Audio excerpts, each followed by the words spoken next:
కేసీఆర్ తరహాలో నలుగురు కాంగ్రెస్ నాయకులు ముఖ్యమంత్రి రేవంత్ రెడ్డిని వెన్నుపోటు పొడిచి సీఎం అవ్వాలని చూస్తున్నారని, వారికి గుండు కొట్టిస్తారని ప్రజాశాంతి పార్టీ అధ్యక్షులు కేఏ పాల్ వార్నింగ్ ఇచ్చారు.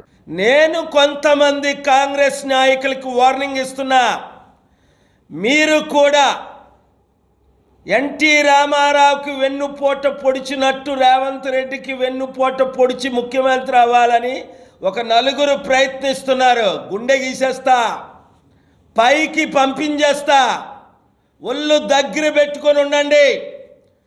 ఎవడైనా జంపు జిలానీలా 100 కోట్లు 1000 కోట్లు ఇచ్చి ఇంకో ఈ పార్టీలో చేరమని మీరు చేరారా, మీ ఇంటికి వచ్చి మీ ఇల్లు తగలబెట్టేస్తారు కుర్రాలు. మరిన్ని అప్డేట్స్ కోసం మా ఛానల్ని సబ్స్క్రైబ్ చేయండి.